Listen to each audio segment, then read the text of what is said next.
بسم اللہ الرحمن الرحیم۔ جہاں ایک عورت اتنی ساری ذمہ داریاں نبھا رہی ہوتی ہے، گھر کو سنبھال رہی ہوتی ہے، شوہر کو، بچوں کو، اب سوال یہ پیدا ہوتا ہے کہ وہ ان سب کے درمیان توازن کیسے رکھے کہ وہ دین اور دنیا دونوں کو بیلنس کر کے، ہموار کر کے، متوازن کر کے کس طریقے سے چل سکتی ہے۔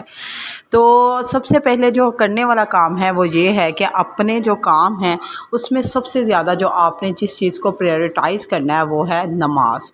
نماز کسی بھی صورت میں، کسی بھی حال میں معاف ہرگز نہیں ہے۔ چاہے طوفان آ جائے، آندھی آ جائے، بارش آ جائے، کچھ بھی ہو جائے، زلزلہ آ جائے، زمین دھنس جائے، کچھ بھی ہو جائے، نماز معاف نہیں ہے۔ یہ بات آپ یاد رکھ لیں۔ آپ ایک لیڈی ہیں، آپ ہاؤس وائف ہیں، آپ جاب کرتی ہیں، آپ کچھ بھی کر رہی ہیں، تو سب سے پہلے آپ نماز پڑھیں، اور اگر آپ مدر ہیں، آپ نماز پڑھیں گی تو آپ کے بچے آپ کو فالو کریں گے، وہ بھی انشاءاللہ نمازی بن جائیں گے۔ دوسرے نمبر پر آتا ہے کہ اپنی نیت کو درست کریں۔ جیسے اب یہ میں گھر کے کام کر رہی ہوں تو آپ دیکھیے گا کہ اگر آپ کی نیت جو ہے وہ صاف ہے، آپ گھر کے کام بھی کریں گے تو اس کے بدلے میں بھی آپ کو اجر اور نیکیاں ملیں گی الحمدللہ۔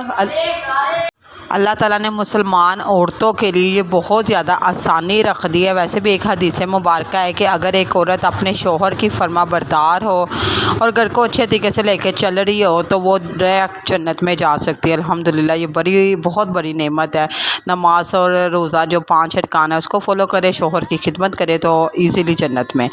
تو میں بتا رہی تھی، اگر آپ کی نیت درست ہو، اگر آپ نیت کے ساتھ کام کریں کہ اللہ تعالیٰ یہ جو کچھ بھی میں کر رہی ہوں وہ آپ کی رضا کے لیے کر رہی ہوں، تو اللہ تعالیٰ آپ کو اس پہ یقیناً طور پر اجر دیں گے، اور آپ کے یہ گھر کے کام بھی ہو جائیں گے اور آپ کو ثواب بھی ملے گا۔ کتنا شارٹ کٹ ہے نا الحمدللہ۔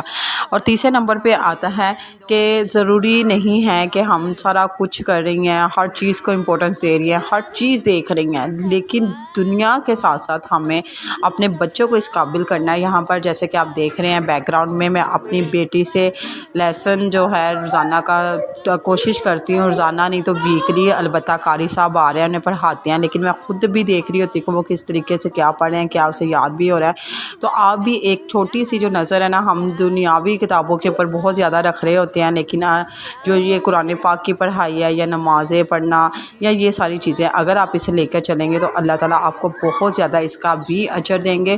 کیونکہ والدین کے لیے جب بچہ نماز پڑھتا ہے تو اس میں آٹومیٹکلی دعا آ جاتی ہے، ربنا اغفر لی ولوالدی وللمؤمنین، کہ اے اللہ میرے والدین کے لیے بھی اور جتنے بھی نیک مومنات ہیں ان کو بھی معاف کر دیں۔ تو اپنی بس یہ چھوٹی سی جو میں نے آپ کو ٹپس بتائی ہیں روٹین میں شامل کریں، اور اگر آپ کو یہ میری ویڈیو پسند آ رہی ہے تو پلیز مجھے سبسکرائب لازمی کر دیں، اور اگر آپ انسٹاگرام اور ٹک ٹاک پہ دیکھ رہے ہیں تو مجھے فالو کر دیں تاکہ اس طرح کی ویڈیوز میں مزید آپ کے لیے لے کے آتی رہوں۔